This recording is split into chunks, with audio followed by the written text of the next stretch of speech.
Right now, I want to bring out our special guests, also that have to do with the animation field. Mindy Johnson is a writer, an author of a new book called Ink and Paint, The Women of Walt Disney's Animation. And it's all about women that were in not just Disney, but also other studios. And a lot of this is about, we see so many animation books about all the, the 9 old men and things like that, but there are, you might not know about these women, and they're out there. They've been around for a long time, and they're still out there. And the nice thing about this is that women are actually growing in the animation field. But this is a great book. You should definitely check this out. It's really heavy, and because it's full of so much information. They used to ink and paint actually on the film back before they even had cells, things like that. So it was really cool to talk to her, and she also brought a friend along, Jane Baer, who has worked on a lot of animated films. She's like her first job was working on Sleeping Beauty for Walt Disney. I have 2 guests in here live. One is Mindy Johnson, who's just created a book about ink and paint. I'll let her tell you about it. And we also have someone else, Jane Baer, and she's an animator, producer. She's been around for a while in the animation industry. Really nice. Quite a while, okay. And so here they are. Here's Mindy, and if you want to just kind of creep up to the microphone there. Sure. Great to be here, Jim. Thanks. You're welcome. So you just gave us a talk at Woodbury in the library there. And so you've created this book. How did the book come about? Well, it's primarily exploring the women and women's roles within animation, mostly at Disney, but it does go beyond that. And I had just finished a previous book, and I got started on this idea of, well, let's look at the ink and paint department and see where women were, what happened in that role. It never had been examined before.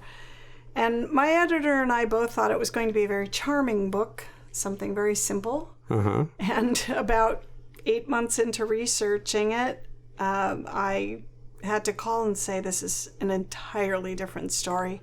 It's an epic story, never explored before, and I didn't know how it ended. There was just so much to it. So we quickly shifted gears and increased the page count and continued researching. 500 years later.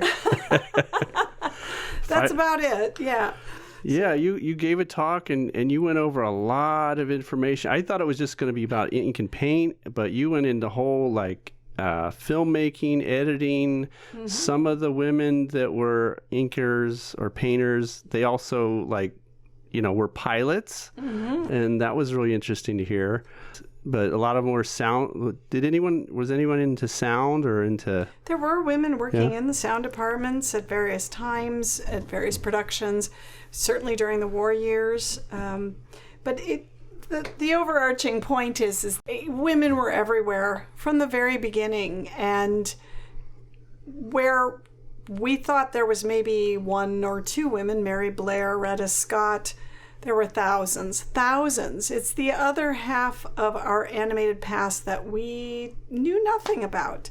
So this volume kind of changes what we thought we knew about animation, our collective past, film history, and it sort of balances it out. It's the other half of it all. Yeah, I've got the book. I couldn't believe how heavy it is. It's a great book. It's full color and has lots of information. I am looking forward to reading this. So, it's a commitment. Yeah. But isn't it nice having your expectations exceeded once in a while? Yeah.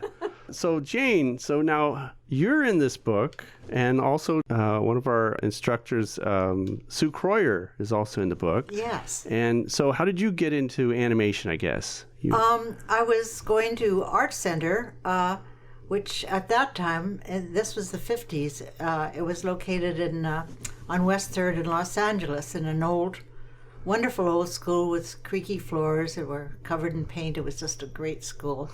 This was before it became the huge monstrosity it is now in Pasadena. I shouldn't call it a monstrosity. It's a wonderful school. But anyway, I was working my way through school, and I ran out of money and had to get a job. And so I gathered my portfolio and discovered that Disney was hiring. It couldn't have been, the timing was meant to be. And so I took my portfolio over there, and I was hired as an apprentice on Sleeping Beauty, which was my gateway into the wonderful world of animation. Disney trained its artists at that time. There was no schools for animation. They just didn't exist. Mm-hmm. My major at Art Center was advertising illustration, of all things. But anyway, so I dug my heels in at Disney's and loved the business and just loved working there, although I was really too young to appreciate what a wonderful, full opportunity it was. But I learned. Yeah, so now you worked on Sleeping Beauty, and you worked on a few other films as well, right? I worked on Sleeping Beauty. My main character was Aurora, the princess, mm-hmm. and we were in a bullpen. There was 6 or 8 of us in the bullpen, all working on the girl. And we were in D Wing, which was a wonderful wing to be in at Disney's. It was with, in the our hallway had Frank Thomas and Ollie Johnson and Milt Kahl and Mark Davis in the same. And they were totally accessible. You could walk in their room, and if you didn't take up too much time, and mm-hmm. and chat with them and ask questions. And it was just an incredible experience. And then after that, there was the Black Friday. We all got laid off when the picture was finished. Oh. And so I worked at other studios, quite a few other studios, for off and on, for depending on the whether it was a commercial or whether it was a series. There's always an ending, and we'd move on to another studio. But then the Rescuers came along at Disney, and so I went back to Disney for that and worked with Milt Kahl on Medusa, which was, oh God, what a wonderful character. It was his favorite and my favorite. Yeah, the Medusa was the villain of the piece, and yes, and she was I just remember those when she's taking her makeup off. Yeah, that was so creepy. Yeah, saying, I think that's so famous. Why would anyone want an ugly little girl like you? Yeah, that's great. So I was looking up you have a IMDb page. I don't know if you knew that, but I don't even know what that is. I guess it's just something that says all the stuff you did or have done. And yeah, and you worked on something, Last Action Hero. Oh yeah. What was that about? Oh, that was crazy. That was a little brief period where there was Danny DeVito. They flew him in from Paris to do the voice of this cat, this raunchy animated cat. And so he came in and, one of those little carts they have on the lot, and with a beret on, they'd just flown him in, very Parisian. And he came in to record, and he was recording with the actress, I forget her name, but they started to ad-lib, and they got raunchier and raunchier, but funny, and we were in the sound booth just cracking up because it was very funny. But out of that, they were able to get enough usable material. Right. So he was the raunchy cat, and it was not that long a scene, but he was a detective, supposedly, and working with this girl live action detective, and that was basically it. Oh, okay. However, they ran out of money, and as they do on all films, it seems like. So there's one sequence where he's running in, and then it cuts away a bit, and then he disappears. So you wouldn't know that, I guess. Oh, okay. So this was done with 2D, what you were working on? Yes. Yeah. Well, it was in the style of Roger Rabbit. Right. Okay. But it's interesting. We weren't the only ones that got cheated out of our little ending bit there. Oh. There was, in Bambi, there's a scene in the forest fire where the animals are all on a little island, and it cuts away and it comes back, and think some of the animals are missing. I don't know which ones. Oh. But anyway, you have to look careful. I didn't notice it. Yeah. I was told. So. Ah, okay. You Well, worked. You went from feature to like Roger Rabbit. Roger Rabbit. Roger Rabbit. Yeah. Yeah. We did. Richard Williams is famous for not being able to meet his deadlines. And there's so most of Roger Rabbit was done in London, but he was running behind schedule. He was a perfectionist, and he didn't think about time. So they pulled 2 sequences from him and brought us in, and we set up the LA unit, which we didn't get credit for, unfortunately. They put us in a warehouse, and we hired in a good crew, a really good crew. And we did the Toontown sequence and Benny the Cab, and worked through the holiday season around Christmas and overtime, days, nights, and weekends. And we got it done, and I am very proud of it.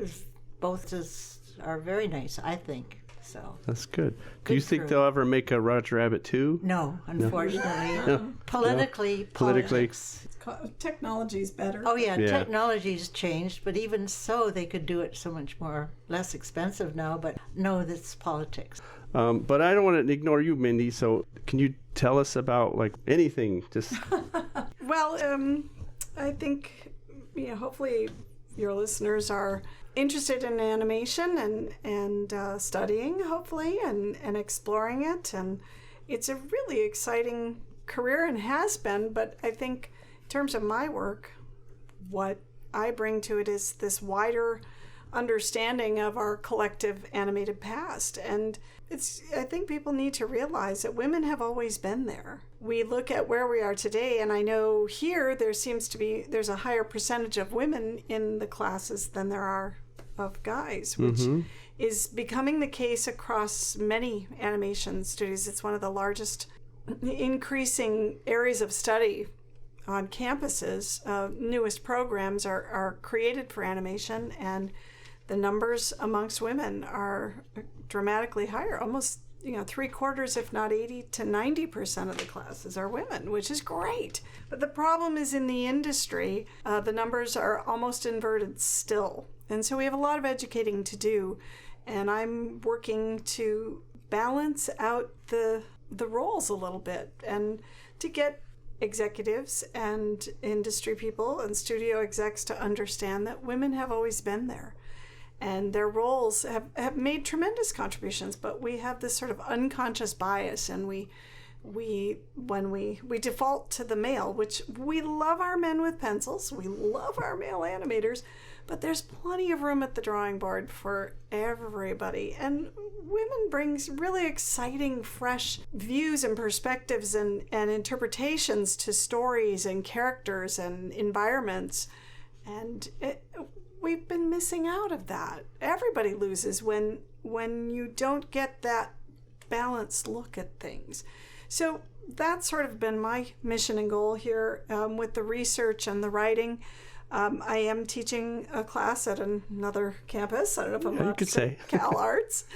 We've started a brand new class on women of animation history, and it's a much deeper dive and brand new discoveries. I'm literally making discoveries and then throwing them into my lectures fresh, which is really exciting. And each time I teach this, it'll be entirely different because there's new discoveries happening all the time. And then I've got a children's book that'll be out next year, Pencils, Pens, and Brushes, Great Girls of Disney Animation. It became really apparent. Jane and a number of the ladies and I have been out speaking for about almost a year now. It is a year. And spreading the gospel of these amazing ladies. And it was very clear that young girls were coming up with this giant book in their hands. And I said, oh no, we gotta get them something that they can, shoes that they can fit into now. So this sweet, amazing volume will be out next summer, July of next year, 2019. Lorelei Bove is doing the artistry. She's considered by many a longtime Disney story concept artist. She's considered to kind of be one of the today's Mary Blairs of animation. Wonderful, brilliant, whimsical, sweet, amazing presentation. So we're really, really excited about it. All right. And some other things can't quite talk about yet, but some Right. very exciting things on the horizon. So lots to be, perhaps a future visit. Oh, that would be great. Now, are you planning to go to CTN this November? Yeah, I'll be at CTN. I'm actually leaving next week. I'll be at the Ottawa International Animation Festival. Very excited to be presenting there and speaking and signing. A couple of other places. I'll be at the Smithsonian. They're very excited and eager to explore.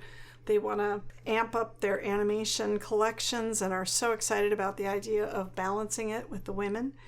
I'll be in New York speaking. We've got there's a wonderful pop-up exhibition in New York from November to I think February or March about Mickey, and they are Mickey Mouse. Mm-hmm. And they are expanding with a corridor and sort of an extra gallery exploring the women of early Disney, which is great. So I've been doing some consulting on that, and hopefully we'll get out there. Jane and I are going to be traveling through Canada coming up.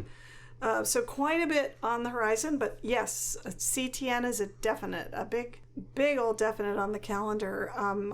This is their 10th year. That's Tina right. Price, who is also in the book, who runs this. Few people realize, but she's a trailblazer in the world of digital animation. She, in fact, ran the department. They didn't even know what to call what they were doing with computers. They didn't know quite what to call it, so it was called Tina's Group at Disney Studios. And then she finally came up with her own title and nomenclature, but she's a real pioneer and a trailblazer. And if you aren't attending Change Your Life and Go, this will change your life. It's I think one of the best events, and it's right here in our own backyard, and it's become world renowned for its 10th year. So released ink and paint last year there, and next year we'll be definitely doing signings and things for the Pencils, Pens, and Brushes book, and we'll have some really exciting things to announce by next year. But definitely this year, the 10th anniversary, she's pulling out all the stops. It's going to be a great event. Yeah, we have a table there. Woodbury has a table there, and we always have the students come in and, help us out. And, then they get to go off and, have fun.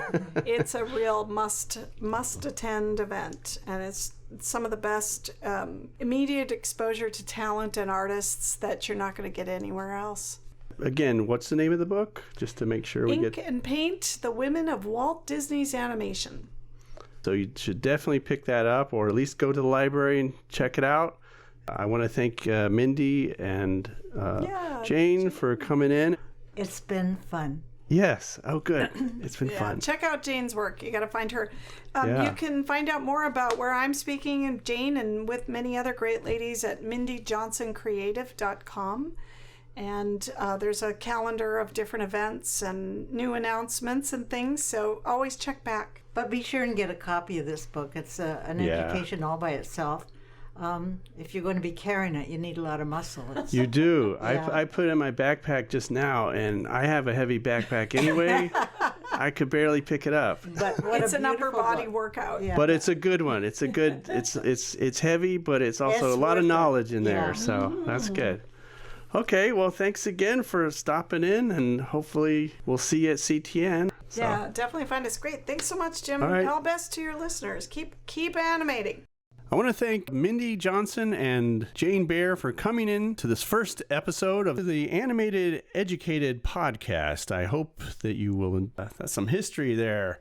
So next week on the Animated Educated podcast is our special guest, Jeremy Foley. Hey, everybody. How's it going? Good to be here. I got cast in a movie called Dante's Peak. It was like a big disaster movie about a volcano. No, Jeremy, no, it's next week. Oh, next week. Yeah. Okay. Okay, thanks.